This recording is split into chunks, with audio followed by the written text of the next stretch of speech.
What's up, everybody? It's Yelo Autosports. Just going to be a quick video here on a PPF install. Now, this client is just got this 24 IS, and we've already tinted the whole vehicle. So now we're going to do paint protection film, just so he can prevent himself from getting rock chips. If you got a new car, PPF's the way to go. It's 8 mil thick. It's going to protect against most rocks. So on this vehicle, we're going to do full front bumper, full fender, the hood completely, the mirrors, and so he'll be protecting the front. So we'll just show you the whole process. Stay tuned and just watch along. Unfortunately, the footage for the hood install was damaged, so I was not able to use it. But we did install this hood and we did do it in bulk. The first thing we're doing here is just wiping everything down and just making sure we did not leave any moisture pockets. If you did, this would be the time to start trying to get those out by lifting the film again. You don't want to wait too long, otherwise the film will adhere too much and then you will have lift lines below your film which cannot go away. The next thing we're going to do now is just start trimming. We're not doing a final trim. We're just cleaning it up a little bit so that we can open up this hood.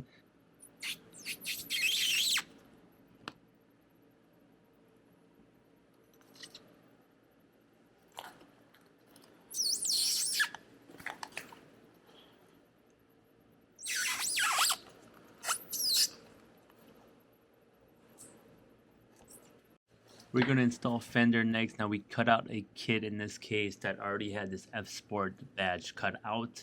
So we're just cleaning around it nicely, make sure that there's no contaminants that might fall underneath the film from behind this badge. We're going to use isopropyl alcohol, make sure that we wipe all of our edges down. This is the area where you're going to be rolling your film into, so you want it to be very clean so that it holds and does not curl or come back out for you. Lining.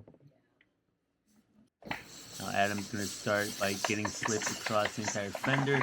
We are going to use this water as well with the gravity to our advantage to kind of flush anything out that might have fallen on there. So Adam is going to start from the front of this fender. He's taking away some of that slip just so that we have a grabbing point. We're going to peel this liner off. Now there's a few ways you can do this. Some people will put it on a large glass and just transfer it over. We tend to do it this way where you back roll it. He's going to unroll everything, trying to keep everything on the paint so that we don't rub anything below or above that, which could cause contamination to get underneath the film. From there, he's just going to apply his slip all around so that this material can be moved and shifted as we need it to, as we do have to line up everything correctly to the edges for the cleanest look possible. Adam's going to start with this top edge here that meets the A-pillar and get that lined up. Now, we like to use just warm distilled water for our tack. It's usually enough to get this film to grab.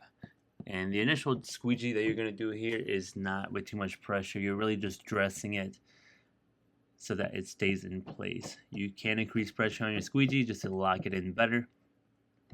Make sure that you always get all that water around any ridges or high points like we just had above there.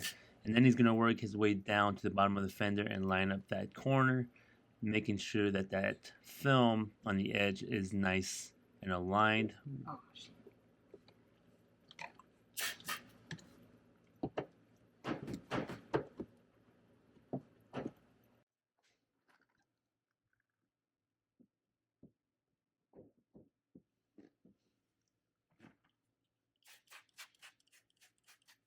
Where are those pants? Where are those pants? I think I got them from H&M or Shein. One of those.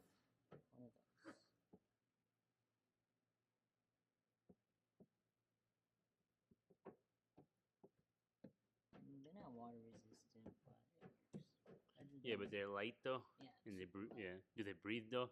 Because you know sometimes they like trap heat, those pants. Yeah. From doing what? Shein? You heard of Shein? No, what is that? Shein. It's just a online clothing Chinese company. No. Yeah.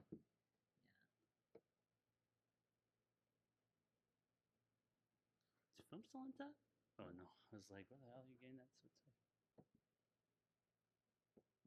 Come back and trim this. It's okay.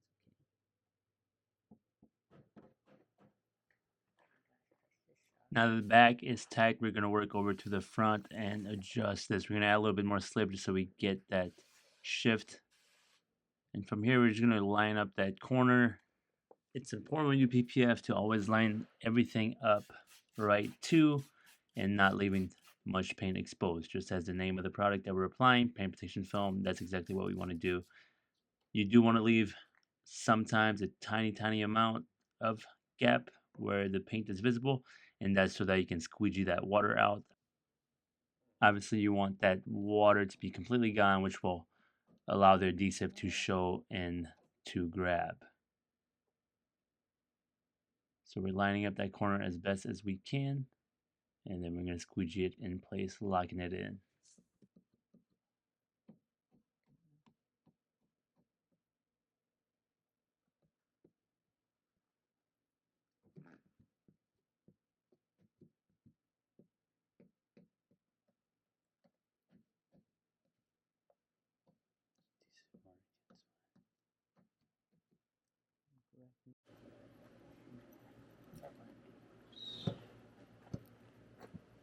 From here, you're just getting the rest of your slip out. Now, if you're coming from the detailing world or from the tint world, they are different crafts. Certain things may help you learn PPF a little bit quicker, but they are different craft. I know that coming from detailing, PPF took a lot more patience and just not being afraid to go back. If you get to an area you don't like the way the film is laying down, you can certainly go back and you may have to start over, going back a few steps. So that can be a little bit painful when you're a new installer, but you want to make sure you do it correctly so that the film does not fight you in the install. And I'm just going to go ahead and squeegee all the rest of that moisture and all of that slip out. Now he left himself that exit just like we talked about, and he's choosing to do that down low. Now choosing an exit below is always a better option because you're letting gravity work with you.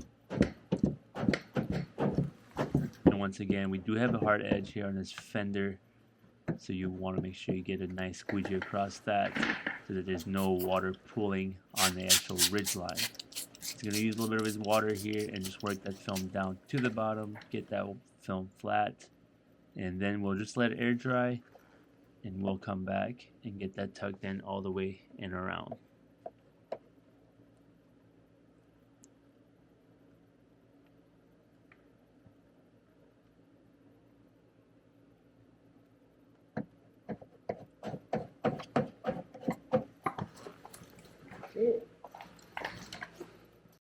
Most of the time I'm just sitting and doing nothing and coming home, so it's like still a good day. Probably the most proactive day of hunting I've had.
So as you saw on this bumper, you've got the big pieces on the left and the right, but then you've got a small strip, which a lot of new bumpers these days tend to have these small strips. So Adam and I decided we should lock this first.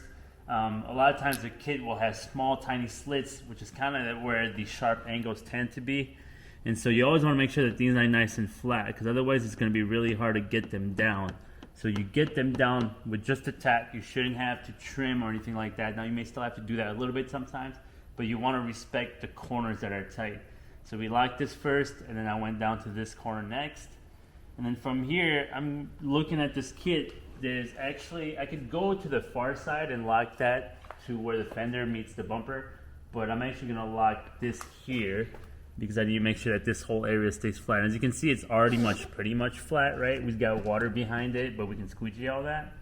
And so I'm gonna lock this area here, and then I'll finish this whole side here, which Adam has already done on the other side.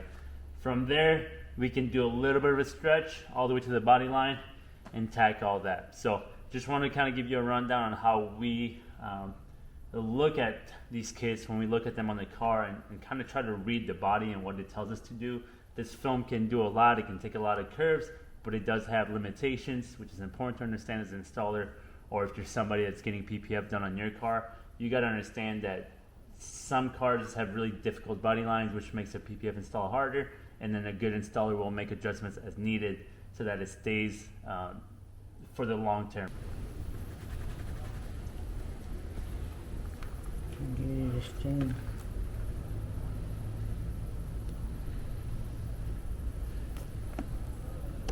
Just take a larger piece.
Okay, so that's the full install on an IS full front. Now I know I didn't show everything. I filmed the hood. Unfortunately, my footage got tossed accidentally, so apologies about that. But we pretty much finished everything. Now this vehicle does not get picked up right away, so we're gonna let some of these areas naturally air dry, come back and just either push them with our thumbs or with our squeegees, and just make sure we wipe everything off. If we gotta do some small trimming, we can do that as well. If you do have to get this car out a little faster, you can throw a heat gun to it. We're not searing anything. All we're trying to do is dry that foam a little bit more to get that adhesive to come back and have some of that grabbing power on the panel. If you got big fingers that are coming up, most likely it was your stretch that was wrong. So if you have big fingers that have reappeared, and you're most of the time not going to be able to just squeegee it down, and even if you do, if you're forcing a finger, which you can usually feel, it's kind of a strong and much tougher ridge. If you're trying to push that down and you're forcing it, it's probably going to come back up. So a lot of times that's just going to come back down to how you stretched. With PPF, most of the time when you stretch, it should be pretty flat already on its own and almost holding the shape on its own. So yeah, that's just a quick install. Just want to show you that. If you got any questions about PPF, how you can protect your car, let me know. If you got questions about tips or techniques that you want to know about, or what maybe the products that we use in our shop is, leave them in the comments below. And yeah, hopefully you learned something about how we PPF a car, and now this client's going to be protected and doesn't have to worry about getting rock chips on the front. And like I say to all clients, if it's the right rock, the right size, coming at the right speed, it's still going to damage your PPF no matter what. Whether you had PPF or not, it's still going to cause damage. So but this is definitely the best way to protect your front end for just the long term, and just avoiding having to repaint certain panels. So that's all I got for you guys. This is 2 over at Yelo Autosports. Make sure you like and subscribe.